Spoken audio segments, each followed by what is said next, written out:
Dengarkan serial Kaidah-Kaidah Kehidupan dalam Al-Quran yang diambil dari kitab Qawaid Quraniyah karya Asy-Syaikh Dr. Umar Al-Muqbil bersama Ustaz Nur Fajri Ramadan.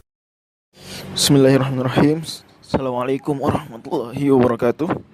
Para pendengar yang dirahmati Allah Subhanahu wa taala, kita masih melanjutkan pembahasan kitab Qawaid Quraniyah 50 kaidah kehidupan yang bersumberkan dalam Al-Qur'an karya salah seorang pakar tafsir dan ulumul Quran di Arab Saudi, dosen di Universitas Al-Qasim, Asy-Syaikh Dr. Umar Al-Muqbil hafizahullah ta'ala.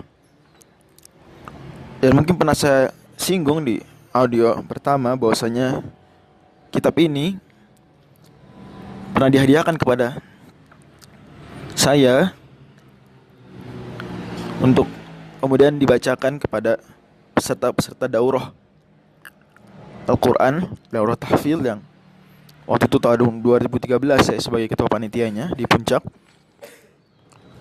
Dibacakan dan kita tersebut dengan syarahnya. Mungkin bapak-bapak dan ibu-ibu pendengar bisa mengecek di internet, ketik saja Qawaid Quraniyah PDF, nanti akan muncul, bisa di-download dengan resmi, dengan gratis, memang dari penulisnya menggratiskan.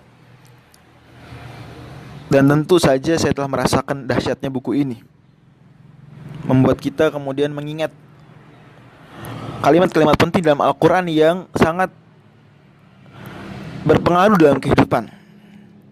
Yang kalau seandainya kita ini, ya Bapak Ibu sekalian, teman-teman sekalian, kemudian menghafal 50 kaidah ini saja, maka teman-teman seperti sudah menghafal kaidah-kaidah terpenting dalam Al-Quran meskipun belum selesai hafalan Qurannya 30 juz. Karena Syekh benar-benar telah memilih kaidah-kaidah terbaik yang kemudian bisa kita terapkan dalam keseharian kita. Dan kaidah kita pada kaidah yang di audio kali ini adalah kaidah yang ke-17 yang berbunyi inna khaira man istajartal qawiyyul amin. Sungguhnya orang yang paling terbaik, wahai ayah, engkau jadikan sebagai karyawan engkau pekerjakan dia adalah dia yang kuat lagi amanah. Surat 28, surat Al-Qasas ayat yang ke-26. Dan kaidah ini sejatinya merupakan penggalan dari kisah sampainya Nabi Musa alaihissalam di negeri Madian. Walamma tawajjaha tilqa'a Madyan qala 'asa rabbi an yahdiyani sawa'as sabil. Walamma warada ma'a Madyan wajada 'alaihi ummatan minan nasi yasqun. Al-ayat yang ringkasnya kisah tersebut adalah bahwa Nabi Musa alaihissalam setelah kemudian membela Bani Israel, salah seorang dari Bani Israel yang sengketa dengan salah seorang dari Koptik, penduduk asli Mesir yang saat itu memang menguasai negara Mesir, maka kemudian Nabi Musa alaihissalam membela orang Israel tersebut dengan memukul orang Koptik. Sayangnya pukulannya Nabi Musa alaihissalam terlalu kencang sehingga kemudian membunuh dengan secara tidak sengaja orang yang sengketa tersebut. Dan pembunuhan ini dalam fikih Islam disebut dengan pembunuhan semi sengaja.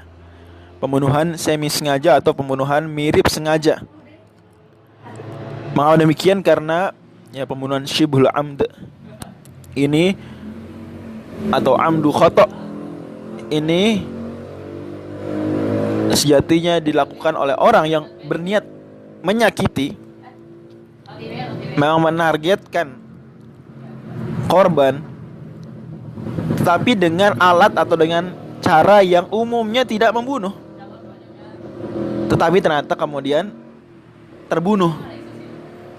Jadi ada orang, misalnya Nabi Musa alaihissalam di sini memukul orang Koptik tersebut, fawakazahu Musa faqada alaih, yang kemudian orang itu terbunuh mati. Nabi Musa tentu tidak ingin membunuh orang tersebut, tapi Nabi Musa telah mengarahkan pukulannya kepada dia bermaksud untuk menyakiti dia, memberikannya pelajaran, hukuman. Tapi karena Nabi Musa terlalu kuat dan memang fisik beliau sangat kuat, maka akhirnya Nabi Musa alaihissalam justru malah membunuhnya.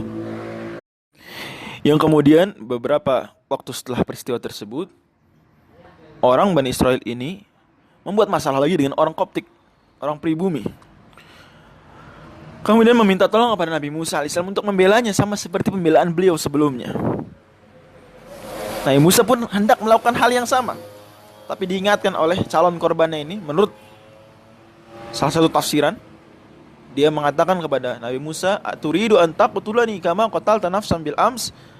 Musa, kamu pengen bunuh saya seperti kamu bunuh orang kemarin. "In turidu illa an takuna jabbaron fil ardi wa ma turidu an takuna minal muslihin." Kamu ya ini cuma ingin menjadi orang yang jabar, orang yang berlaku lalim, sewenang-wenang, semaunya di muka bumi, merusak. Dan kamu sejatinya bukanlah orang sedang mendamaikan, membuat perbaikan. Ini akhirnya Musa kemudian mengurungkan niat untuk memukul. Dan Musa sendiri sebenarnya sudah kesal dengan orang Bani Israel ini. Innaka lagawiyyun mubin. Dan kemudian datanglah orang dari kejauhan, dari ujung kota, berteriak kepada Musa, "Wahai Musa, segera selamatkan dirimu, kabur. Innal mala'a ya'tamiruna bika liyaqtuluk." Sungguh pemuka-pemuka Mesir kuno sudah menyiapkan pasukan untuk membunuh kamu karena kamu telah membunuh orang Koptik, orang mereka sendiri. Kamu telah berbuat kriminal, Musa. Dituduh sebagai pembunuh. Mereka mungkin belum tahu apa yang terjadi di lapangan, tapi mereka ingin membunuh engkau sebagai hukuman atas pembunuhanmu. Maka pergilah, pergi, jangan sampai kamu ditangkap. Maka Musa pun pergi. Nabi Musa alaihissalam pergi. Fa kharaja minha khaifan yataraqqab. Nabi Musa pergi dalam keadaan takut. Kemudian Nabi Musa berdoa, qala rabbi najjini minal qaumidz zalimin, ya Allah selamatkan aku dari orang-orang yang zalim. Kemudian Nabi Musa akhirnya sampai di Madian. Ketika sudah mengarah ke arah Madian, Nabi Musa sebelum masuk kota masih berada di perjalanan menuju Madian mengatakan, walamma tawajjahatil qa'a Madian qala asa rabbi an yahdiyani sawa'as sabil. Mudah-mudahan Tuhanku memberikan petunjuk padaku menempuh jalan yang benar.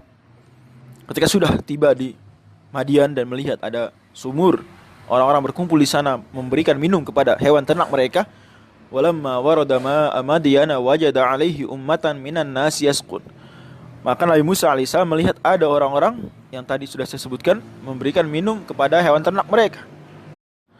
Wa wajada min dunihim imra'ataini tadhudan. Dan Nabi Musa alaihissalam melihat ada dua orang perempuan yang ada di jauh dari tempat tersebut sedikit. Tadhudan, mereka kemudian menahan hewan ternak mereka, tapi tidak memberikan minum seperti yang dilakukan oleh orang-orang. Maka Nabi Musa alaihissalam bertanya kepada mereka, qala ma khatabukuma, kalian mau ngapain? Kenapa diam saja tidak memberi minum hewan ternak? Atau mengapa kok kalian malah yang pergi memberi minum hewan ternak, bukan kakak kalian, adik kalian, atau ayah kalian? Kalian perempuan dua orang, dan memang perempuannya masih muda, karena memang dua-duanya gadis, bagaimana nanti akan disebutkan. Kemudian mereka mengatakan, qala ta'ala nasqi hatta yusdirar ri'a. Mereka berdua berkata, kami tidak akan memberikan minum hewan ternak kami sampai laki-laki yang banyak tersebut kemudian pergi. Baru kami datang mendekat ke air memberi minum hewan ternak kami. Karena kami, katakan para ahli tafsir, mereka menjaga kehormatan, mereka menjaga adab-adab Islami, adabul mar'ah fil Islam. Kemudian mereka tidak mau ikhtilat yang terlarang, desak-desakan, dan seterusnya. Wa abuna syekhun kabir. Adapun kenapa kami yang malah pergi? Karena ayah kami adalah kakek yang sudah tua renta. Kemudian Nabi Musa alaihissalam akhirnya memberikan bantuan kepada mereka. Fasaqalahuma. Maka Nabi Musa memberikan minum kepada hewan ternak mereka berdua, yang bahkan dalam Ma'alimut Tanzil tafsir Imam Al-Baghawi disebutkan bahwasanya Nabi Musa alaihissalam ini melihat bahwasanya ketika laki-laki tersebut pergi, ternyata mereka lupa, mereka malah menutup sumur tersebut dengan batu besar. Dan batu besar tersebut tidak bisa diangkat kecuali oleh beberapa orang laki-laki yang kuat. Akhirnya perempuan-perempuan, dua orang ini yang merupakan putri-putri dari seorang lelaki bijaksana tua di Madian, kemudian akhirnya kesulitan bagaimana memberi minum kepada hewan ternak mereka. Akhirnya Nabi Musa alaihissalam kemudian sendirian mengangkat batu besar tersebut, dan Nabi Musa sangat kuat. Tumbuh dari ASI yang diberikan sempurna selama 2 tahun, yang memang Allah perintahkan ardi'i kepada ibunya di awal surat Al-Qasas. Kemudian diberikan juga gizi istana Firaun karena Nabi Musa tinggal di sana. Disayang oleh orang-orang di istana dan seterusnya. Tumbuh jadi laki yang kuat, anak angkatnya Firaun. Dan Nabi terpilih kelak dari Bani Israel yang akan menyelamatkan mereka, yang akan mewujudkan apa yang dimimpikan oleh Firaun, Ramses II. Dan peristiwa ini dikatakan oleh sejumlah ahli sejarah terjadi pada tahun 1324 sebelum Masehi.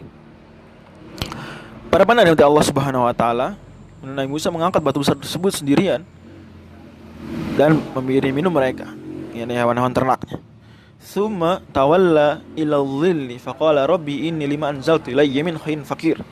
Kemudian Nabi Musa membiarkan mereka pergi, dan Nabi Musa duduk berteduh di sebuah pohon dan berdoa pada Allah, ya Allah, wahai Rabbku, sungguh aku sangat butuh kepada kasih sayang Engkau yang Kau turunkan kepadaku.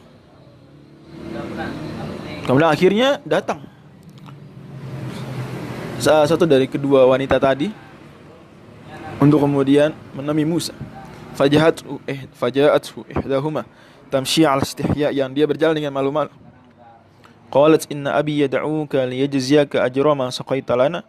Kemudian mereka wanita ini kemudian mengatakan, sungguh ayah kami berpesan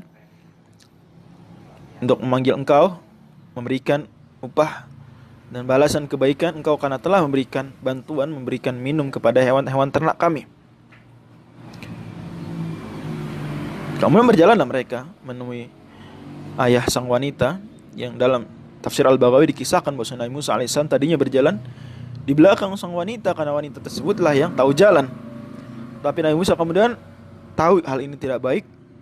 Nabi Musa meminta kepada sang wanita, engkau berjalan saja di belakangku, aku di depan, berikan komando saja dari belakang. Masya Allah, Masya Allah, Masya Allah.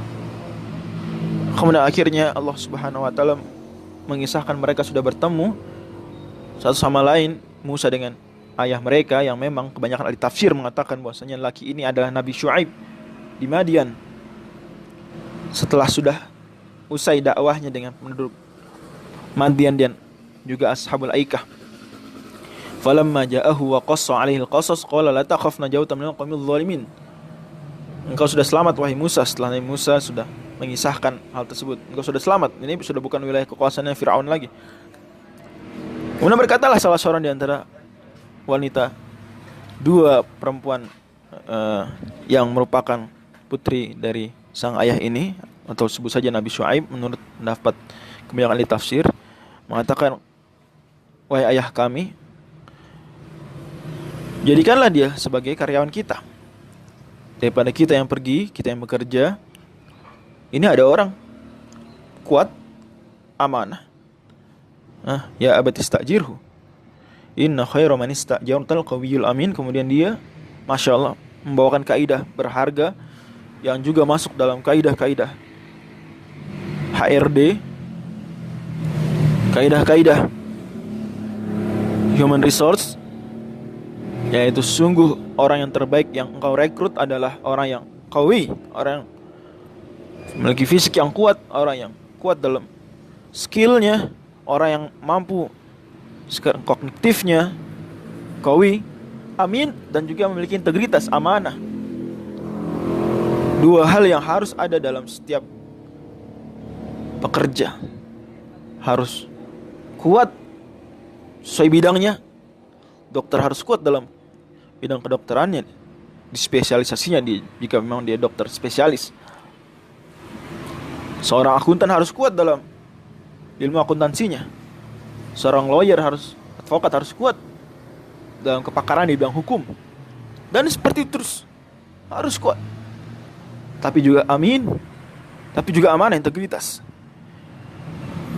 Memiliki nilai ketakwaan. Imannya benar-benar ada dalam dirinya dan diyakini dan diterapkan di seluruh waktunya. Maka orang yang seperti ini adalah sebaik-baiknya staff. Bahkan dia sebaik-baiknya orang yang bekerja. Karena jika kehilangan satu dari dua hal ini saja, itu sudah merusak tatanan kehidupan kita.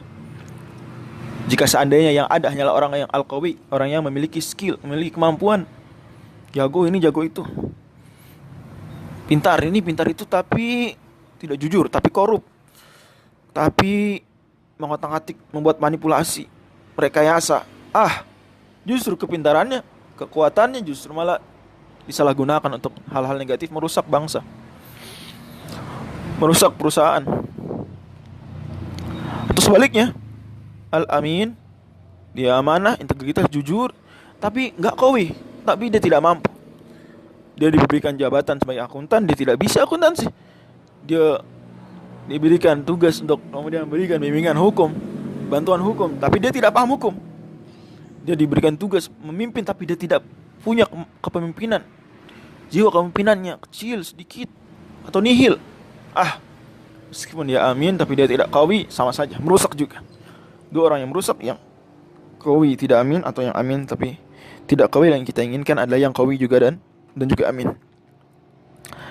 Dan para ulama rahimahumullah, mereka semua kemudian membuat kaidah ini umum dalam semua sisi kehidupan seperti kaidah-kaidah sebelumnya. Dan mereka menyebutkan bahwasanya kaidah ini juga berlaku bahkan di beberapa ayat lainnya. Allah isyaratkan di surat Yusuf misalnya. Nabi Yusuf berkata kepada Raja Mesir, dan Mesir zaman Nabi Yusuf ini, Mesir yang dikuasai oleh Hyksos, itu orang-orang berasal dari Syam yang menginvasi Mesir selama beberapa periode waktu. Sehingga saat itu nama penguasa Mesir adalah Raja Al-Malik. Sementara di zaman Nabi Musa alaihissalam sudah kembali dikuasai oleh Firaun asli Koptik. Dan Nabi Yusuf alaihissalam ini berkata pada tahun kira-kira 1532 sebelum Masehi kepada raja, ij'alni ala khazainil ardi inni hafizun alim. Jadikan aku sebagai bendaharawan negara, sebagai pemegang kendali stok-stok bahan makanan Mesir, kendali keuangan Mesir. Sungguh aku adalah orang yang hafiz, orang yang menjaga. Berarti di sini seperti apa? Al-amin. Alim, aku berilmu. Berarti di sini seperti al-qawi. Sama, al-qawi, al-amin, hafizun, alim. Juga Allah Subhanahu wa ta'ala menyifati Jibril sebagai malaikat yang demikian juga, karena tugas Jibril tugas yang sangat berat. Salah satu tugasnya saja, ini salah satu ya, bukan semua tugas. Salah satu tugasnya saja menyampaikan amanat wahyu yang sudah berat. Tidak sembarangan malaikat dipilih untuk kemudian mengemban amanah ini, apalagi Jibril adalah pemimpin para malaikat, malaikat yang paling utama. Kata Allah Subhanahu wa ta'ala, innahu laqaulu rasulin karim dzi quwwatin 'inda dzil 'arsy makin. Sungguh malaikat Jibril adalah, ya, sungguh Al-Quran ini diturunkan melalui malaikat Jibril yang dia utusan yang karim, mulia. Dalam hal ini bersinonim dengan al-amin, bersinonim dengan hafil dalam dua pembahasan sebelumnya. Dzi quwwatin, dan memiliki kekuatan, berarti sama seperti al-qawi dan sama seperti alim. Demikian juga Allah Subhanahu wa ta'ala menyebutkan ketika Ifrit, ya, mengatakan kepada Nabi Sulaiman, dan kisah ini terjadi di tahun 930-an sebelum Masehi, berkata kepada Nabi Sulaiman, qala ifritu minal jinni ana atika bihi qabla an taquma min maqamik wa inni alaihi laqawiyyun amin. Aku saja yang menjalankan tugas memindahkan singgasananya Ratu Saba, sungguh aku qawi, aku amin. Karena Syekhul Islam Taimiyah mengatakan bahwasanya sungguh siapa yang ingin merekrut orang, dia harus memperhatikan dua sisi ini, yaitu kemampuan dan juga amanah. Wallahu a'lam bishawab. Demikian, nasrullahi fathun qarib wa basyiril mu'minin. Wassalamualaikum warahmatullahi wabarakatuh. Tersedia di YouTube, Spotify, dan TikTok Yayasan Bisa.